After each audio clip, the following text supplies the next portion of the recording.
नाज़रीन, आप देख रहे हैं MYK न्यूज़ और मैं हूं आपके साथ सनम वकास। नाज़रीन, एक अफसोसनाक वाक़या पेश आता है कि हमारे चीफ जस्टिस काजी फ़ाइज़ ईसा साहब के साथ एक बेकरी में एक लड़का बदतमीज़ी करता है। तो आइए चलते हैं लोगों के पास और पब्लिक से जानते हैं कि एक ज़िम्मेदार शहरी होने के नाते ये ज़िम्मेदार शहरी इस चीज़ को किस तरह से देखते हैं कि एक जो सबसे बड़ी मुल्क की अदालत है उसके चीफ जस्टिस के साथ यूँ पब्लिक प्लेस पर बदतमीज़ी की जाए। सर अस्सलाम वालेकुम। वालेकुम अस्सलाम। सर, आपने एक वीडियो देखी होगी सोशल मीडिया पर जो वायरल हो रही है, किस नज़र से देखते हैं उसे?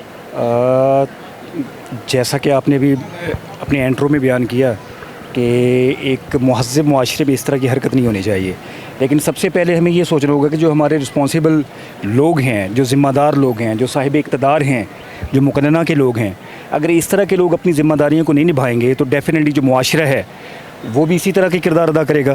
सर, सोशल मीडिया पर एक वीडियो वायरल हो रही है, देखिए। जी बिल्कुल, देखिए। कौन सी? डोनट्स वाली। तो सर, इस चीज़ को किस नज़र से देखते हैं? बहैसियत हम एक पढ़ा लिखा मुआशरा कहाँ पे स्टैंड करते हैं? पढ़ा लिखा माशरा अगर हम देखें तो गलत है, नहीं कहना चाहिए था। इससे पहले भी बहुत सारे ऐसे वाक़यात हो चुके हैं कि सियासतदानों के साथ बदतमीज़ी के वाक़यात, और फिर उससे पहले मतलब PTI के जितने भी सपोर्टर या वोटर थे उन लोगों के साथ भी जुल्म और ज़्यादती। हर बंदे को अपनी जगह लगता है। तो इन सारी चीज़ों में नुकसान किस चीज़ का है कि हम लोग अपनी तरबियत शो ऑफ कर रहे हैं एक दूसरे के साथ इतना बुरा बिहेवियर करके? हाँ जी बिल्कुल, हम इसमें अपनी तरबियत ही शो कर रहे हैं, अपनी एजुकेशन शो कर रहे हैं, और हम दूसरी कंट्रीज़ को ये दिखा रहे हैं कि हम किस तरह के हैं, और अपनी जो गवर्नमेंट है या गवर्नमेंट के जो एम्प्लॉइज़ हैं, सर्वेंट्स हैं, उनके साथ हम कैसा सलूक करते हैं, हम ये दिखा रहे हैं उसके अंदर। आप एक ज़िम्मेदार शहरी होने के नाते इस चीज़ की मज़म्मत करते हैं? जी बिल्कुल। एक सोशल मीडिया पर वीडियो वायरल हो रही है, देखिए आपने? जी देखिए। कौन सी? ये उनका फ़ाइज़ ईसा वाली जो है, तो उसको किस नज़र से देखती हैं आप एक ज़िम्मेदार शहरी होने के नाते? नहीं होना चाहिए ऐसा। जाहिर सी बात है, वो एजेड हैं, इतने बड़े पढ़े लिखे हैं, तो ऐसे अगर वो इस तरह के क्वेश्चन करते हैं तो फिर जो नई जनरेशन है आज की, उन पे गलत इंप्रेशन पड़ता है।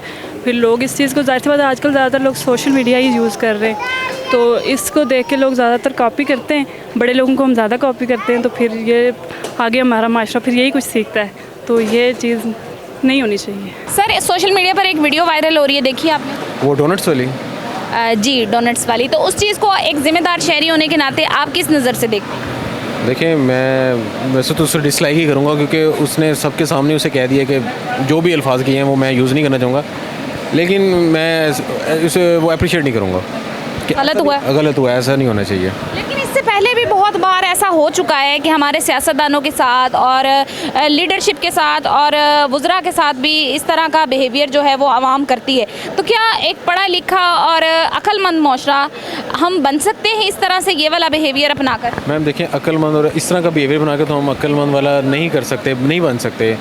इस चीज़ को अप्रिशिएट भी नहीं करना चाहिए जो हुआ है, और वैसे वो चीफ जस्टिस ऑफ पाकिस्तान काजी फ़ाइज़ ईसा के साथ हुआ है, तो एक बड़े आइनी ओहदे पे बैठे हुए हैं बंदे, लेकिन नहीं हुआ, अच्छा नहीं हुआ, मैं अप्रिशिएट नहीं करूँगा। और being as a citizen of Pakistan मैं इसको डिस्कस करूँगा, और क्योंकि मैं गवर्नमेंट एम्प्लॉई भी हूँ, तो मैं और वो एक ही फील्ड से ताल्लुक़ रखते हैं, तो लिहाजा ये अच्छा है, अप्रिशिएट नहीं हुआ, और ऐसा फ्यूचर में भी नहीं होना चाहिए। हाँ, अगर पास्ट में हुआ है तब भी ऐसा गलत हुआ है, फ्यूचर में भी होना चाहिए, और ये तो वैसे भी नॉट अप्रिशिएटेबल है। आप एक ज़िम्मेदार शहरी होने के नाते इसकी मज़म्मत करते हैं? जी बिल्कुल मज़म्मत करता हूँ, मैं इसको अप्रिशिएट नहीं करूँगा। सोशल मीडिया पर एक वीडियो वायरल हो रही है, आपने देखी है? जी देखिए। कौन सी?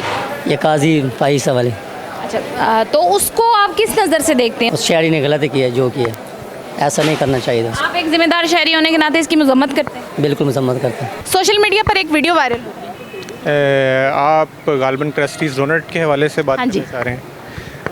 जी, अगर आप उसके हवाले से मेरी टेक लेना चाहेंगी तो ये वाक़या तो नहीं होना चाहिए था इस मुल्क के अंदर। क्या आप कह लें कि ख़वातीन के साथ और नौजवान बच्चों के साथ जो जुल्म हुए हैं, और 2024 में 21वीं सदी में कैमरों के सामने, और उसके बावजूद खामोशी रही है, तो ये बड़ा अनफॉर्चुनेट रहा है। हम बतौर एक पढ़ा लिखा मुआशरा फिर कहाँ पर स्टैंड करेंगे अगर हमारे मुल्क में इसी तरह की चीज़ें होंगी कि आम बंदे को तो फिर क्या रिस्पेक्ट मिलनी जब हमारे यहाँ चीफ जस्टिस के साथ ये हो रहा है? देखिए, जहाँ आप सियासत की बात करती हैं ना, तो उसमें ये आप ये देखें कि मैं समझता हूँ कि ये शायद कोई मुल्क का वाहिद इलेक्शन होगा कि जिसमें तीसरे नंबर वाले जीतने वाला, तीसरे नंबर पे हारने वाले बंदे को पहले नंबर पे लाया गया। तो ये चीज़ें हक़ाइक़ जब आप कौम के मुंह पे रख रहे हैं तो एक नाइंसाफ़ी का एक चैप्टर खुल गया हुआ है और उसमें फिर एक कह लें कि ऐसी एक यानी कि एक सिनेरियो है कि जिसके अंदर नौजवान मायूस हैं, लोग मायूस हैं और लोग मायूसी की वजह से ही जो है वो फिर इस तरह का भी अनफॉर्चुनेट रिएक्शन आया है। और वो बच्चे की अब उसकी एजुकेशन के पॉइंट ऑफ व्यू से और या वो कुछ कहा नहीं जा सकता बैकग्राउंड क्या था, लेकिन ऑब्वियस बात है कि ये हो सकता है उसकी किसी इमीडिएट फैमिली के साथ कुछ इन्हीं 1-1.5 सालों में जो कुछ मुल्क के अंदर हम देख रहे हैं नाइंसाफ़ी, उसमें से वो कोई उसका हिस्सा बना हो तो ये वाक़या पेश आया हो। हमारा जितना बैड इम्प्रेशन हमारी अपनी ही हरकतों की वजह से जा रहा है, शायद ही वो लोग हमें कभी इज़्ज़त दें और वो लोग शायद हमारा मजाक उड़ाते होंगे कि ये वो मुल्क है जिसमें सियासतदानों को नंगा कर रहे हैं और पब्लिक अपनी जो अपने सिस्टम है उसके अगेंस्ट हो गई और ये लोग जो हैं एक दूसरे के ख़िलाफ़ इस कदर हो गए हैं कि इनको किसी बाहर के दुश्मन की शायद ज़रूरत भी नहीं है।